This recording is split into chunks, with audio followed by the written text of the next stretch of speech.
everyone. Mga kumabol, thank you.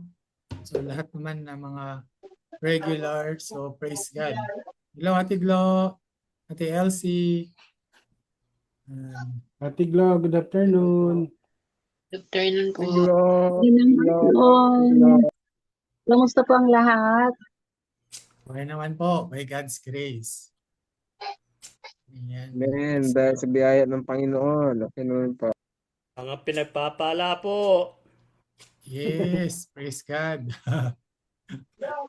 Kay Gali. Ayan. So, yung topic po natin for today will be New Beginning, New Direction series pa rin. So, tayo na ay kay Moses na tayo. From fear to God's calling. Pagka narinig nyo ba yung fear, ano yung unang pumapasok sa isip nyo?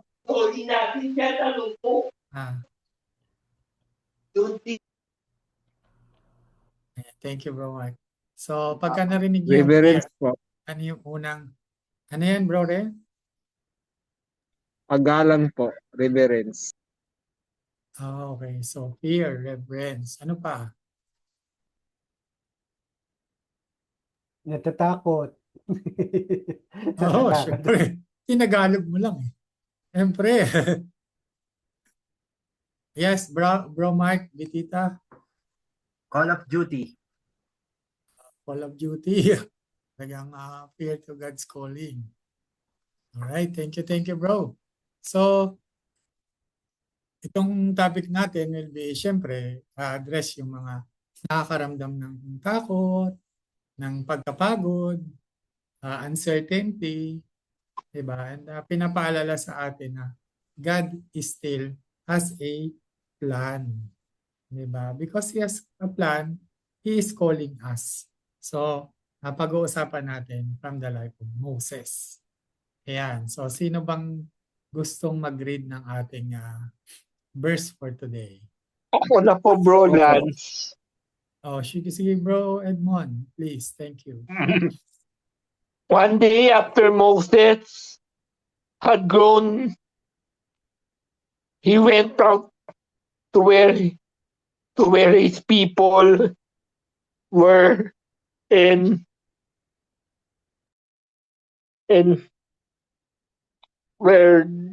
watched them at their hard labor.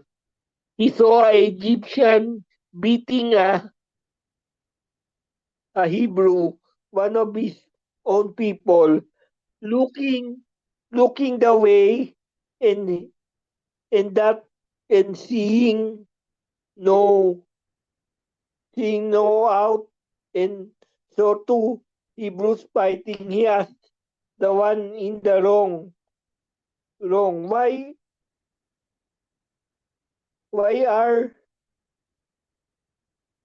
are you hitting your fellow Hebrew? The man said, who made you ruler and judge over killing me as you killed the Egyptian? Then Moses was afraid and thought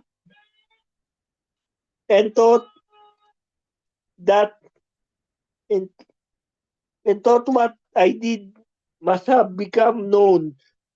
When Pharaoh heard of this, he tried to kill Moses, but Moses fled from Pharaoh and went to live in Midian, where he sat down by a well.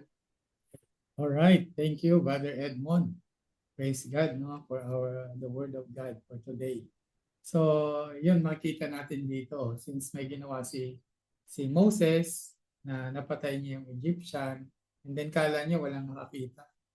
Diba? Pero may nakita pala nung sinabi niya mga kapwa niya Hebrew nung nag-aaway. Papatayin mo rin ba kami katulad ng ginawa mo sa Egyptian? So kala niya walang nakita, yun pala meron. And then pero nung nalaman niya, hinahanap siya at gusto siyang patayin. Kaya tumakas siya. Diba? Napunta siya sa ilang, sabi nga. Ayan. So, muna nating pag-uusapan dito is about Moses is a difficult beginning. So, tandaan natin, nagsimula si Moses from born during danger. So, nung time na yon, um, pinapatay yung mga bata. So, tinago siya ng kanyang ina. And then, nung mga 3 months na siya, uh, inana siya doon sa sapa. And then, nakita siya ng princess. Kaya napunta siya sa mga Egyptian ruler. And then, ordered to be killed. Kahit maganda na yung nangyayari sa kanya kasi nasa position siya or maganda yung nung kaharian. But eventually, ngayon, gusto siyang patayin kasi nga napatay niya yung Egyptian. And then, nag-flee siya sa ilang. And then, syempre, sinave siya ni Lord. Diba? By his hand, sinave siya. So, si Moses, hindi niya pinili yung kanyang beginning. Diba? Nagsimula siyang ganito, in danger. Kung wala siyang control doon. Diba? Like, for example, may mga person with disability na pinanganak na mayroon ng kapansanan. Diba? Their life is started with hardship. Diba? But, wag nating kumbaga, kalimutan that God is already working. Diba, imagine mo, for example, si Brother Dondon, diba, pinanganak siya na may cerebral palsy. Pero ngayon, ang plano ng Lord sa kanya is to disciple others as well dun sa church. Nagiging pagpapala siya because nagkaroon ng disability ministry. Diba, kung hindi dahil sa kanya, hindi ma-open yung eyes nila in that very time. Siya yung ginamit ni Lord to have that. Diba? And even sa mga God is able, ministries that nagiging pagpapala siya na kahit meron siyang kapansanan, nakakapag-ministry pa. Diba sa katunayan, si Bro Dondon nandun sa Mindoro ngayon, diba? Kung saan ako pinanganak. Diba? Doon sila ngayon sa God is able.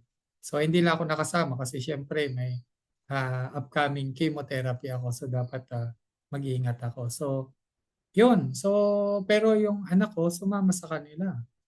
But umuwi na kahapon. So kahit sa ganung kapansanan ni Brother Dondon, ginagamit siya ng Panginoon. Kaya wala tayong excuse dahil kahit pa may kapansanan kang pinanganak, totoo pa rin sa iyo yung sinabi ng Lord na I formed you in your mother's womb.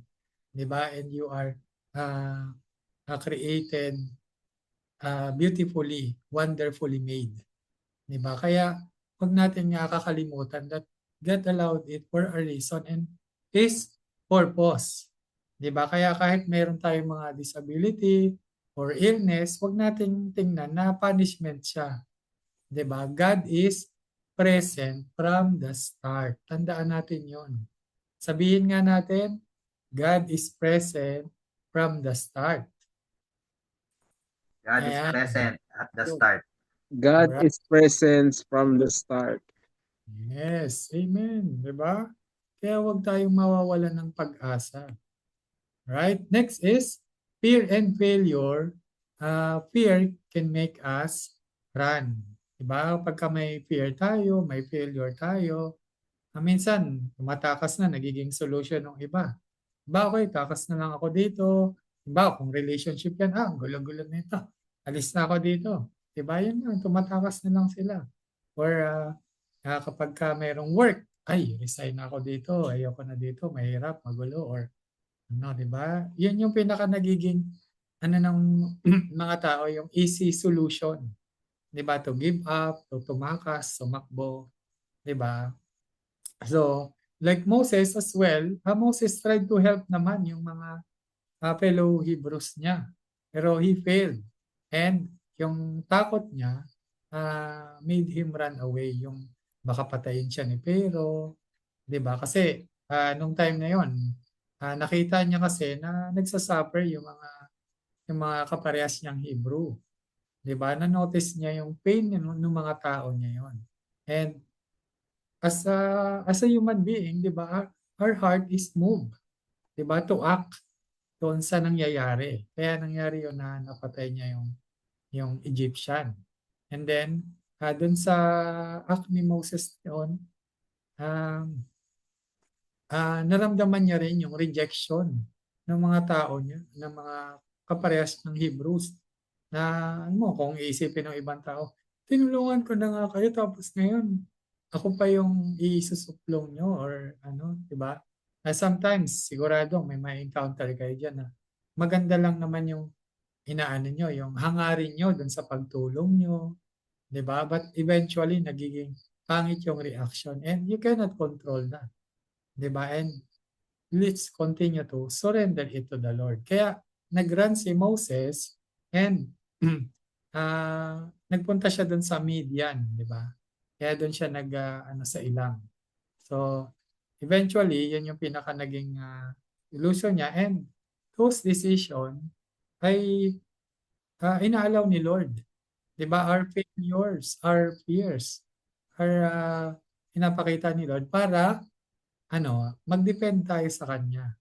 Magtiwala tayo sa kapangyarihan ng Lord.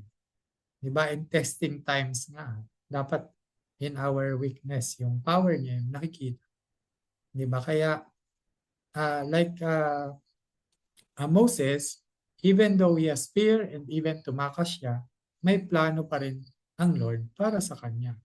Diba? Imagine mo kung hindi siya, kumbaga, alam na alam mo yung timeline eh. Na pagka nabasa mo na yung Bible, ganito pala, may malaki palang plano si Lord for him. Imagine, nagsimula doon sa na pinanganak siya in a dangerous place. Tapos naging siya ng Egypt.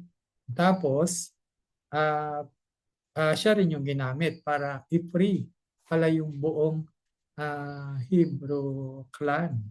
Di ba? Yung mga lahi nila. So, huwag tayong papatinag dun sa mga challenges natin. Sometimes, di ba, may mga inventions na ilang beses nang nag-fail hanggang sa ma-perfect yan. So, you really have to dwell dun sa place na pinaglalagyan ni Lord sa atin. And then, there's always a lesson na tinuturo sa atin si Lord. Bakit ba ako nag-fail? So, may mali ako dito. Para si Thomas Edison, parang hindi niya, sabi niya dun sa interview niya, hindi raw siya nagkamali. He discover things that doesn't work. Di ba? Kita mo yung attitude niya. And kaya naman, napagtagumpayan niya yung invention niya. Kaya tayo may mga telephone, kay Thomas Edison, ilaw. Di ba? So kaya tayo may mga ngayon? Ilaw. Ayan. Right? So, wanting season naman. So, hidden but not forgotten. So, katulad ni Moses, 40 years as a shepherd. Diba? And then, quiet and ordinary life. So, talagang from Exodus 2:16 to 25, Moses find refuge dun siyempre sa ilang. It's a new place after dong failure niya, after ng fear. And then, siyempre, Moses helps and serve others. So, he protects yung daughter ni Jethro, diba, nung sila atakihin ng mga bandido. And God uses him in ordinary acts since siya ay may training sa army, sa pakikipaglaban. So nagamit niya yan to help others. Diba? And he also have a quiet life and long waiting na, Lord, 40 years. Imagine mo, gagawin ko dito, tumakas ako and ano ba yung plan mo sa akin? Imagine mo, 40 years naghihintay. Diba? Tayo nga minsan, naiinip na, tagal naman ng mag-open ng PWD fellowship or tagal naman ng pinapanood ko. Di ba? Or tagal naman nung hinihintay kong prayer. Di ba ito si Moses, 40 years siya na naghihintay doon. Di ba? Na ano kayang gagawin ni Lord sa akin? Kayang plano. Di ba? And Moses become a shepherd while waiting. And syempre, ang daming silence, ang daming patience, daming tinuturo sa kanya. And ang doon is God hears yung cry niya. Diba? Nung mga tao, Hindi man nagpe-pray sa kanya yung mga Hebrews, God hears the cry of those people. Kaya naman, it's time for Moses para gamitin niya. Diba? And God sees and hears and remembers yung mga prayer natin. Kaya huwag kayong mawawalan ng pag-asa kapag may mga iniintay tayo, kahit mga painful, yung mga pinagdaanan natin. Especially sometimes, even not only us, person with disability, but also yung mga nag-aalaga sa atin. Diba? Surely may mga waiting time din yan. Pinagpipray na Lord, sana naman gumaling itong inaalagaan ko. Diba? Ako, surely yung mag-ina ko, pinagpipray ako. And they are also awaiting sa timing ni Lord. Diba? But sabi nga, God is always shaping our hearts, preparing us, nire-ready tayo for something greater na gagawin niya. Kaya surrender lang tayo sa Kanya. And dun sa mga daily routines natin, kung may mga nagte-therapy sa atin, diba, yung mga home care, diba, God sees every faithful step natin. Bawat isa, even yung mga caregivers and person with disability as well. Kaya hold on ka lang kay Lord. Diba? Amen? Hindi yan forgotten. God always remember and heard your prayer. Kaya wait expectantly. Ayan. So punta naman tayo sa God calls Moses. Diba? God meets us where we are. Saan man tayo, ano man yung lagayan natin. Diba? Ginagamit tayo ng Lord. Nung time na yon, Moses, nag-attend siya ng ship, nakakita siya ng burning bush, diba? That is consumed. Nasusunog siya pero hindi naman nalulusaw. Diba usually pag may nasusunog na dahon, nangingitim na and nawawala na, naging usok na. At ito, tuloy-tuloy. Diba? And God calls Moses by name. Wow, diba? Kung ikaw yon, napakasarap na tawagin ni Lord. Ina-imagine niyo ba? Ako, I really, one of the, hindi ko makalimutan in one encounter with the Lord na nagpe-praise and worship. Ako doon, and then I was, I don't know, God is talking to me na nasa ulap, and then di ba lahat tayo akit sa ulap, and then before ma-meet siya, talagang, oh, Lance! Alam mo yung sobrang sarap pakinggan na binabanggit nung Savior mo, ng God mo yung pangalan. It's really walang paglagyan na pakiramdam. So kilala pala ako ng Lord ko. Diba na talagang He calls me by name. Hindi lang yung formal na totoo mong pangalan na, August Lawrence Lopez Pal. Hindi eh. Talagang pag tinawag ka ng may personal tama, di ba? May personal impact sa iyo yung pagtawag ng Lord. So, alam yun, I'm sure lahat tayo ay may ganun and we will encounter it. Diba? In a personal and loving way, Lord, sa atin. Diba? And nasan man tayo, God will always, kung saan tayo kinol, God will make the place holy. Katulad noon, di ba? Nung may burning bush, sabi dun sa scripture ay sinabihan niya si Moses na alisin mo yung sandals mo because it is a holy place. Kaya nagpatira pa si Moses. Di ba? And tayo, when we pray, when we worship, talagang andun yung presence ng Lord. And let's act and put our hearts doon sa lugar na yun. Diba? But God is with us. And tandaan natin, God didn't wait for Moses to be ready. Diba? Hindi niya hinintay na maging ready na si Moses. He met him in an ordinary place. Nagtitent siya ng sheep. Diba? Nag-iisa siya, nag-patient siya. At kinausap niya.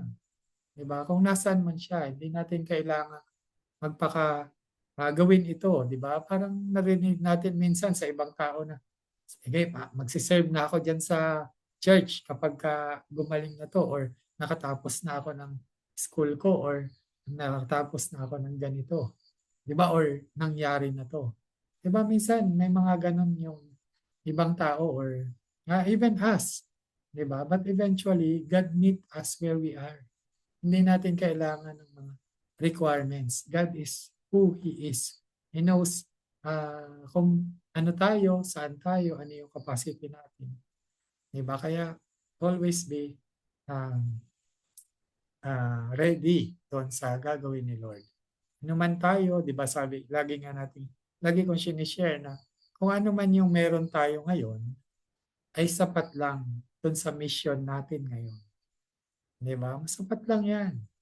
Kaya continue to obey Him and be empowered na sasamahan ka lagi ni Lord, di ka nag-iisa. Diba? And nasan ka man, kung halimbawa, parang narinig ko nung nakaraan si Brother Ren na hospital siya, na emergency room siya. Nandun si Lord kasama. Diba? Kung nasa bahay ka, nag-iisa ka, nandyan si Lord kasama. In your quiet prayers, nakikinig si Lord at hindi ka iwan. Diba? May pangako siya, hindi ka iiwan at pababayaan. Diba? Kaya continue to trust Him. And tatawagin niya tayo kung saan man tayo nandun or ano man yung capacity natin. Ang part lang natin is to respond to Him. Katulad ni Jesus, sumunod siya sa kay Lord. Diba? So when God calls, talagang you respond to Him. Dan sa kanyang call. Amen? Ayan. So, tingnan naman natin kasi syempre may mga, even us, person with disability, minsan, hindi ko kaya yan, may limitasyon ako. Alam mo naman, kita mo naman, obvious na hindi ko kaya yan. Diba kasi nakatingin tayo sa sarili natin. So, ganun din. Nangyari din yun kay Moses kasi nung pinapadala na siya kay Pharaoh, doon sa Exodus 4:10-12, nakaramdam si Moses ng limitasyon niya. Ano ba yung mga limitation siya? He says, he is slow to speech or hindi ko kaya yan dahil hindi ako magaling magsalita. Di ba? I could not speak well. Di ba kaya sinabihan siya ni Lord na, sino bang gumawa ng bibig mo? Di ba? Alam mo yan, minsan, oo nga, no? Sino bang gumawa? Di ba ako, naka-wheelchair ako, sino bang gumawa ng kamay ko, ng arms ko, ng legs ko? Si Lord naman eh. So, He can use it whenever He wants.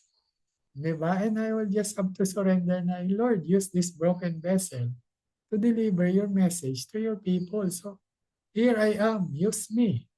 Diba? Pero, aminin man natin at sa hindi, may mga things na pinagagawa si Lord na minsan, mag-e-excuse tayo na, ay, hindi ko kaya yan, Lord. O kaya parang wala akong capacity, wala akong resources, wala akong anything. Kumbaga nag-excuse tayo. But eventually, tulad ng pinagagawa, pupunta ka lang man doon.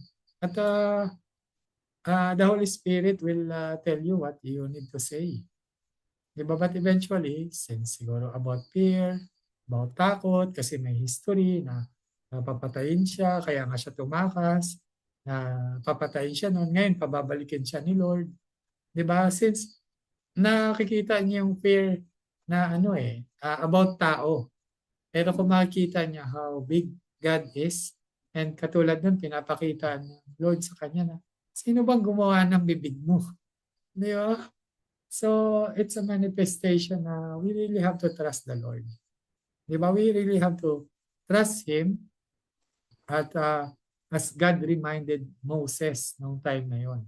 Di ba? May assurance na binibigay si Lord sa atin. Basta ang part mo lang is, obey, you go. Diba? And God will help him speak. Diba? Si Moses, nag-focus siya doon sa weakness niya. Diba? But God promised His presence. Diba? Saan man tayo dalhin ni Lord, kasama natin siya. Kaya magkaroon tayo ng God confidence or Christ confidence sa mga things na nabigay sa atin ni Lord. Kaya, Kung ikaw ay person with disability at may pinagagawa sa iyo si Lord, huwag mo sabihin yung I can. But i-remind mo yung sarili mo na sabi ni Lord, I am with you. Diba? Napakasarap na maalala, encouragement that I am with you. Praise God. Ayan. So don't focus on your limitation. Focus on what you can do. Katulad ng lagi natin sinasabi dito sa PWD Fellowship. Amen. Alright.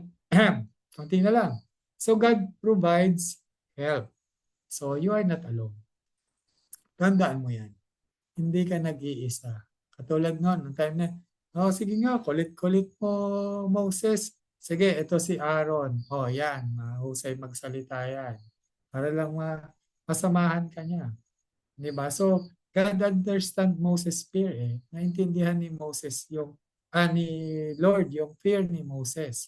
Diba? Kaya pinakinggan niya yung concern ni Moses. So, ang ginawa niya, God provides help through Aaron.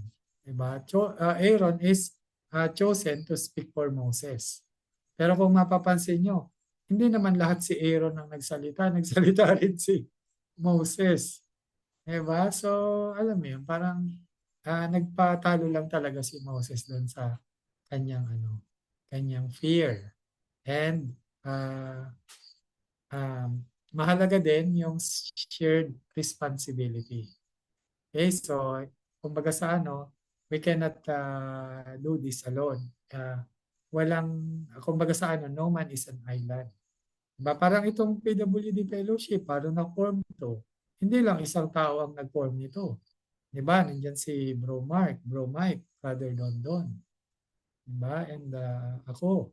And unti-unti, pinagsama-sama yung mga capacity namin, natutunan namin. And eventually, mayroon ng ganitong PWD Fellowship. But truly, God orchestrated everything. Diba? Pinol niya yung bawat isa. And especially yung heart. Kaya, partnership matters. Diba? Kung may papagawa si Lord, siguradong may makakasama ka dyan. Hindi ka hayaan ni Lord na mag-isa. Diba? Kung si Paul nga, mayroong Barnabas that encourages him lagi. Diba? So, lahat yun na God will provide. Kaya, you are not alone in your battle or kung saan ka man ipadala.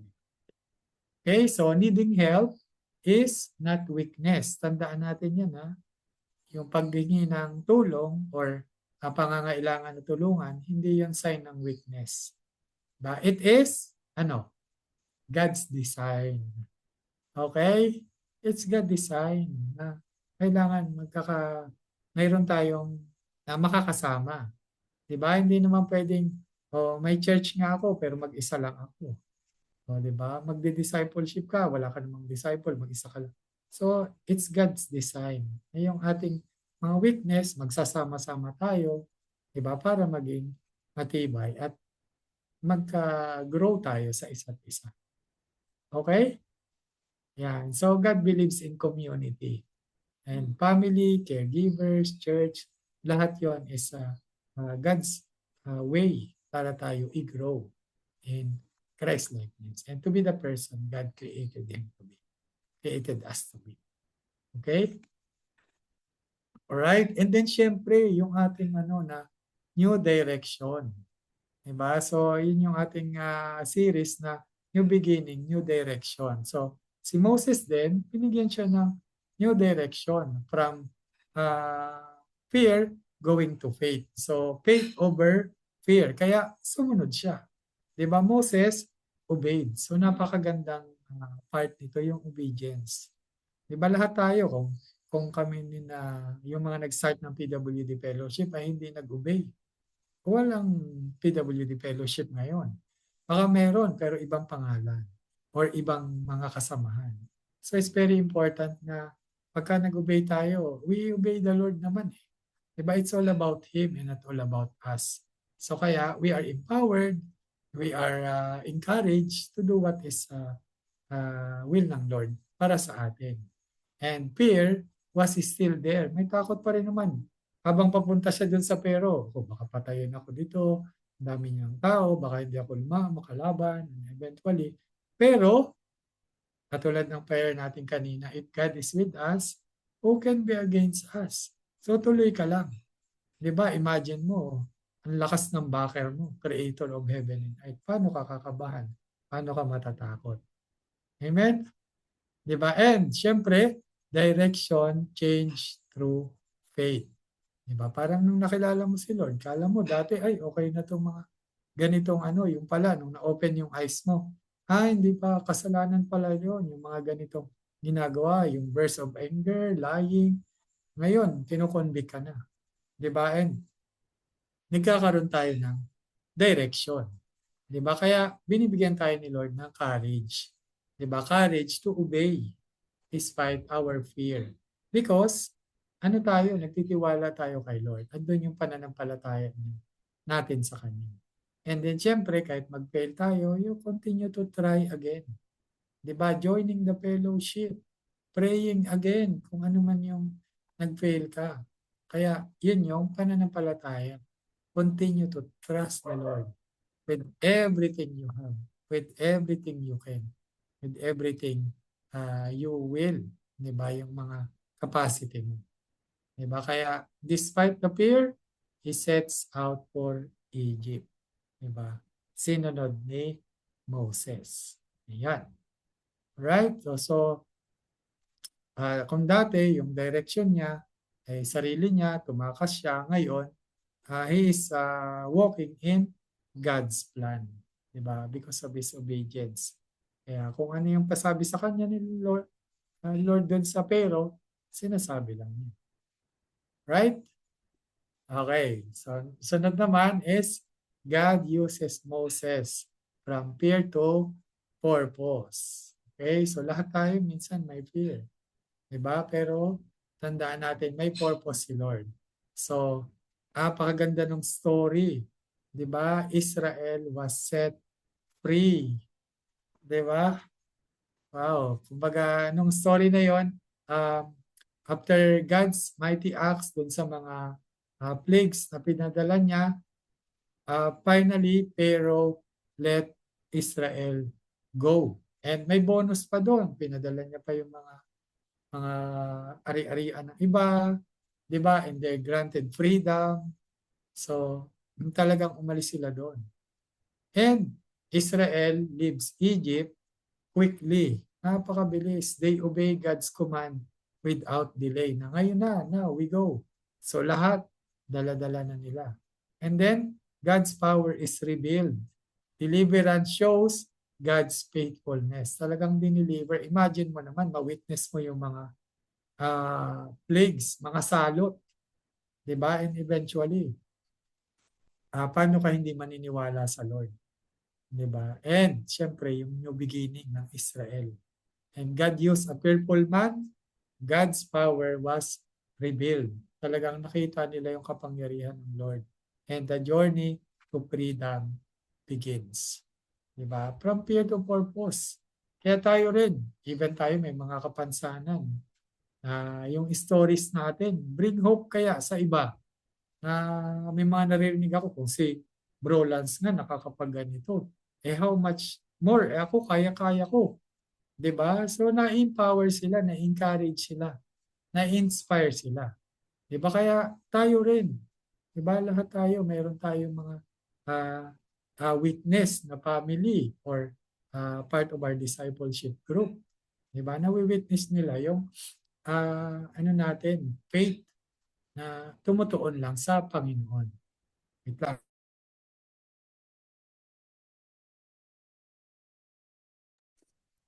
Ayan. So, yun yung ating mga stories. It empowers people.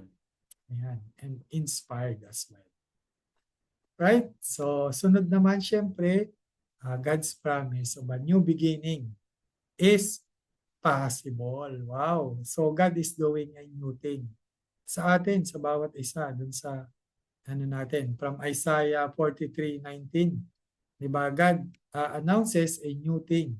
God is doing something fresh and unexpected. Di ba? Godly level. Di ba? Praise God. And all things pass away. The past is behind. God makes a way forward. Kaya your story is not over. Diba? New direction start today. Kaya kung ano man yon, sulat mo yung mga testimony mo, maliit, malaki, or share mo pag may mga kasama ka. You really have to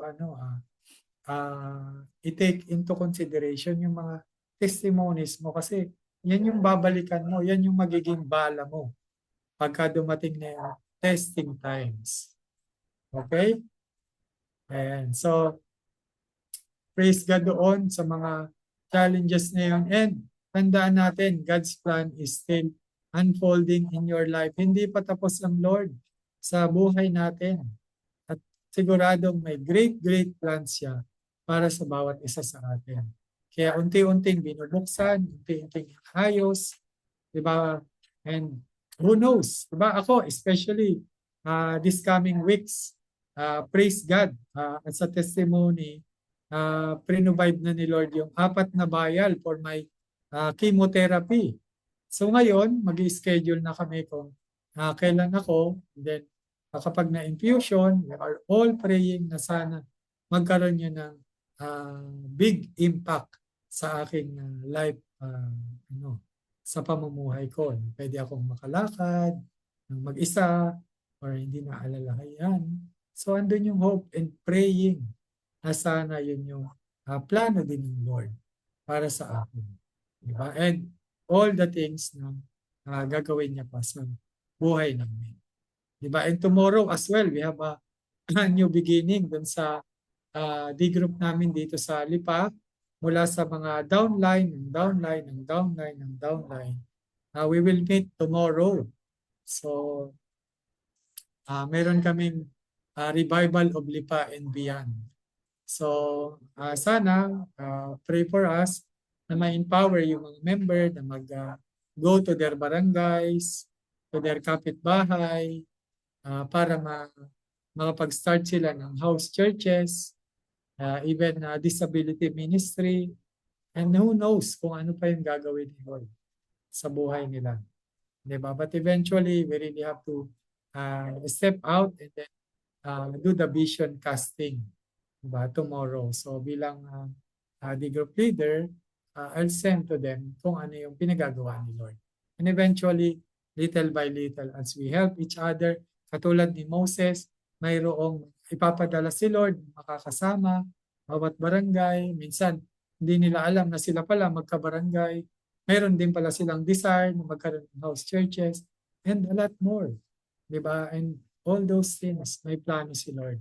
And what our part is only to obey and have faith doon sa great good plan ni Lord sa ating life. Amen? Alright, praise God. So before tayo mag-go sa breakout rooms, can I just pray for you, for us?